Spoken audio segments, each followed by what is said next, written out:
Você gosta de histórias de aventura?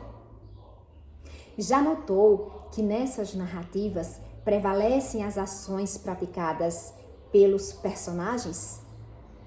Todavia, há um outro tipo de história, em que o leitor é convidado a conhecer o que se passa na mente dos personagens, tornando-se íntimo deles e conhecendo o que há em seus pensamentos, conhecendo também os seus sentimentos mais secretos. Nós vamos estudar nessa aula o conto psicológico. Vamos nessa? Mas se por acaso você ainda é novo aqui nesse canal, aproveita, se inscreva, compartilha com seus colegas e se por acaso você gostou desta aula, deixe o seu joinha. O gênero textual conto psicológico possui as mesmas características das narrativas literárias comuns. Quase as mesmas características, né? Relata uma sequência de ações envolvendo uma ou mais personagens. Porém, o que vai diferenciar o conto psicológico de uma outra narrativa literária é que o foco não está nos fatos externos. O foco está na vida interior dos personagens. Além do que está contado na superfície do texto, há uma história oculta. Uma história que enfatiza os sentimentos, as memórias e as motivações secretas dos personagens.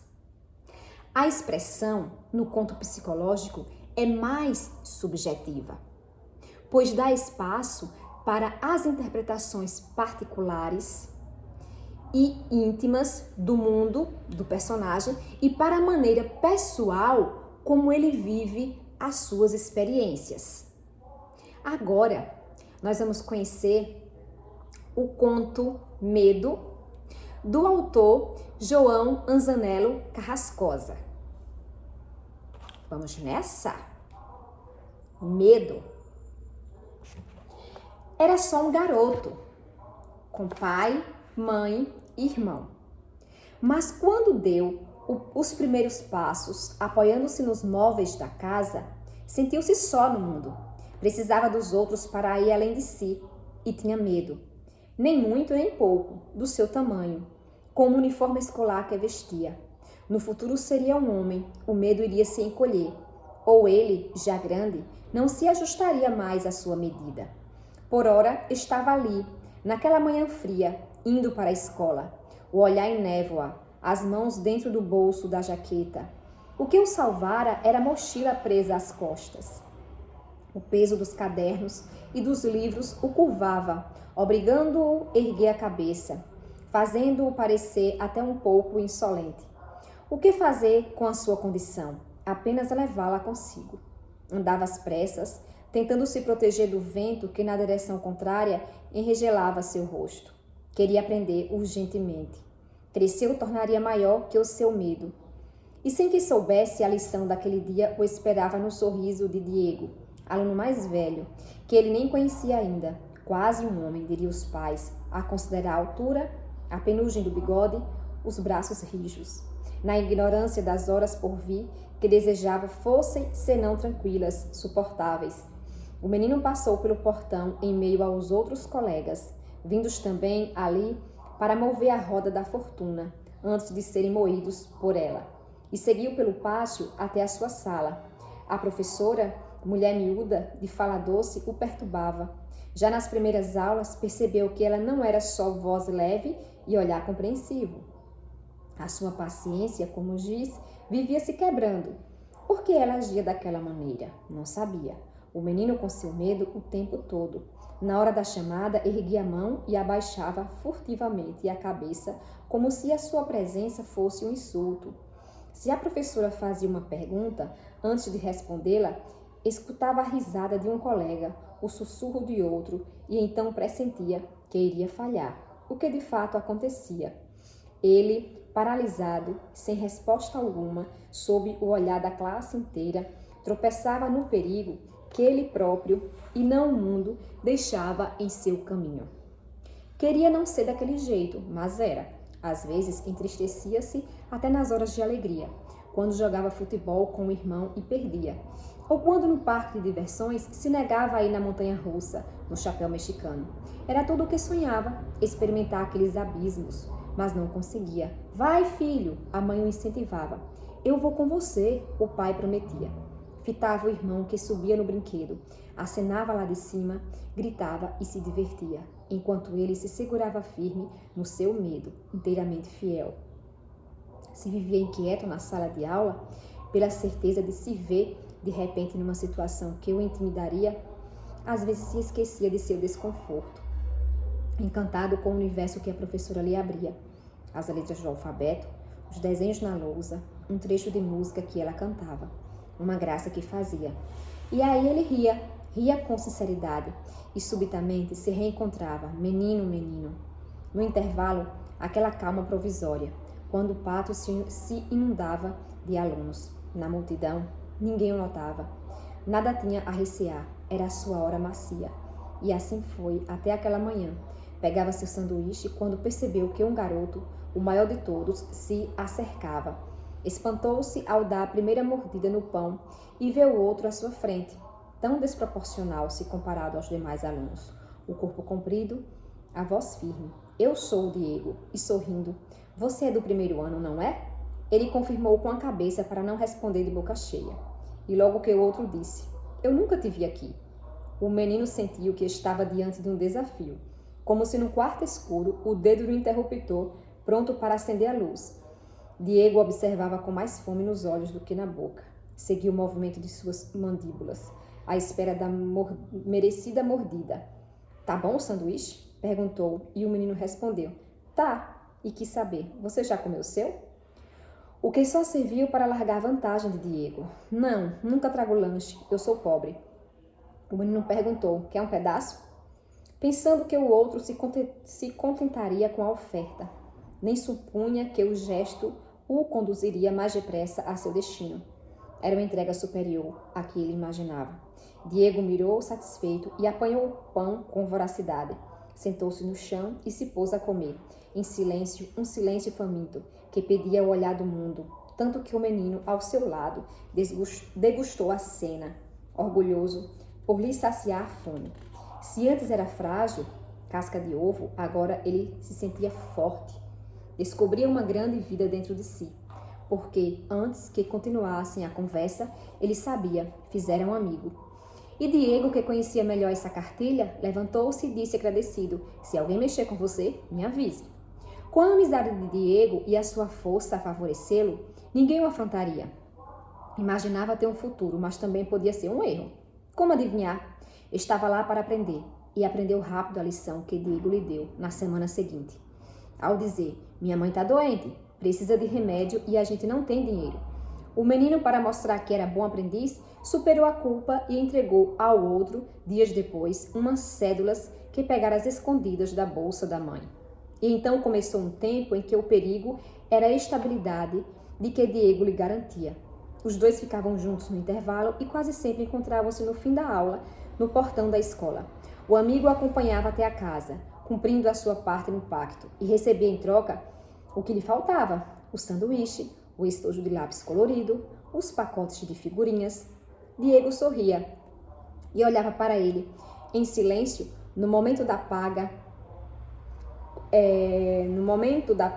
como um aluno que desafia o mestre. O coração do menino batia alto, incapaz de acordar a desconfiança que o embalava. Diego sorria e sonhava com uma bicicleta. A amizade entre eles atingiu o ápice no dia em que Diego se meteu numa briga, quando outro marmanjo no intervalo esbarrou sem querer no garoto e derrubou-lhe a garrafa de suco. Diego vingou o amigo e foi suspenso da escola por uma semana. O menino viu no episódio a prova de que o outro lhe era plenamente leal e nem precisou pensar numa recompensa. Diego a cobrou ao retornar às aulas, dizendo que precisava de mais dinheiro para as injeções que a mãe agora tinha de tomar. Era a vez do menino, a sua prova. E apesar da angústia, ele mostrou que sabia tudo de gratidão. Manteve-se aferrado à sua mentira, ao ver o irmão de cabeça baixa, a mãe chorando, o pai de lá para cá à procura do dinheiro que sumira da carteira. E então, sentado na soleira de casa, dias depois, o garoto viu Diego lá no fim da rua, pedalando uma bicicleta. Diego acenou de longe e, ao se aproximar, abriu um sorriso para o amigo. Ele se ergueu vacilante, apoiando-se na parede. Agora estava mais sozinho do que nunca e sentiu medo, muito medo. O conto relata a história de amizade entre o protagonista e Diego. Observa-se que o personagem principal não recebe um nome próprio, ele não é nomeado, né? O tempo inteiro o narrador o trata como o garoto ou o menino. Diego, apesar de ser amigo do protagonista da história, ele é considerado um antagonista. Por quê? Porque ele, a todo momento, manipula o personagem principal, ampliando assim a sensação de medo que o menino já sentia. No decorrer do texto, o leitor se depara com a descrição do universo interior do personagem principal da história. As ações narradas representam as fragilidades resultantes do medo que domina e paralisa o garoto. As sensações térmicas presentes no trecho Aquela Manhã Fria contribuem para indicar os sentimentos do menino, reforçando a ideia de isolamento e solidão responsáveis por tanto incomodá-lo. A presença do substantivo névoa no trecho o olhar em névoa, no trecho O Olhar em Névoa, é uma referência ao mundo interior do personagem. Superficialmente, poderíamos compreender como apenas uma referência a uma manhã nevoada.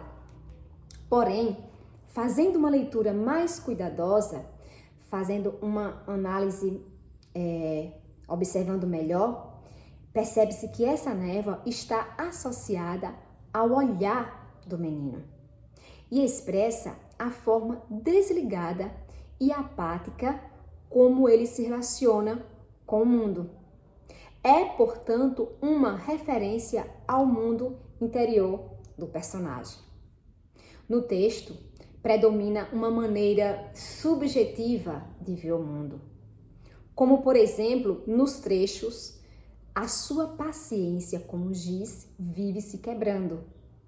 Neste exemplo, há uma comparação. O narrador compara a paciência da professora com o giz que ela utilizava para escrever na lousa. Neste outro trecho, na multidão, ninguém o notava, nada tinha a recear, era a sua hora macia. A sua hora macia é uma metáfora e significa a sua hora de tranquilidade. Neste outro trecho, se antes era frágil, casca de ovo, agora ele se sentia forte. Também aqui há uma metáfora, casca de ovo, que significa algo que pode se quebrar com facilidade. Ou seja, essa linguagem subjetiva é uma forma de interpretação dos fatos feita pelo narrador. No desfecho do conto, ao ver Diego de bicicleta, o protagonista entendeu que, na verdade, nunca teve um amigo, mas uma pessoa que estava interessada nas vantagens materiais que ele poderia proporcionar. Além disso, o desfecho remete a uma lembrança narrada no trecho inicial do conto, quando o garoto ainda estava dando os seus primeiros passos e precisava se segurar nos móveis da casa para não cair. Ele se sentia sozinho e com muito medo. Essa relação entre o desfecho e o trecho inicial do conto sugere um novo momento de insegurança em que o garoto a partir daquela aprendizagem, experimenta a solidão e o medo em seu grau máximo. O conto narra uma aprendizagem muito difícil, a de que algumas relações envolvem manipulação. Todavia, não podemos atribuir a Diego toda a responsabilidade pela tristeza e pelo medo sentido pelo protagonista, tendo em vista que ele sempre apresentou um comportamento triste e medroso. Acontece que a relação com Diego apenas acentuou esse medo, Acentuou esse sentimento que já existia, mas não foi Diego que criou esse sentimento no protagonista. A decepção com Diego é parte de uma aprendizagem maior, pela qual todos passamos no processo de crescimento. Acontece que crescer significa a conquista da independência para aprendermos a lidar com os medos, para aprendermos a enfrentar os nossos medos. Enfim, Diego pode ser visto como antagonista, ou melhor, ele é o antagonista da história, porém ele apresenta alguns traços que podem nos comover. Como, por exemplo, ele usa o tamanho e a força para se impor. Ele também conta mentiras para conquistar aquilo que ele quer. Isso revela o quê? Revela uma certa fragilidade, revela abandono e revela também falta de orientação dos pais ou dos responsáveis. Você quer um tema melhor para ser abordado em um conto psicológico? Para ser apresentado numa leitura de conto psicológico? O medo é um tema muito bom para isso. Por quê? Porque o medo, ele é grandão em nossa imaginação. Ele é muito maior em nossa imaginação do que na realidade. Então, assim, todos nós temos medo porque nós somos seres humanos. Mas, quando nós crescemos, algumas pessoas crescem só no tamanho, mas não crescem, em seus comportamentos, em alguns sentimentos. Quando nós crescemos, nós aprendemos a lidar com esses medos, nós aprendemos a encará-lo, a chamar para conversa. Sente aí, vamos conversar agora. Eu vou lhe enfrentar cara a cara. E aí, vamos ler? Vamos crescer? Um abraço, bons estudos.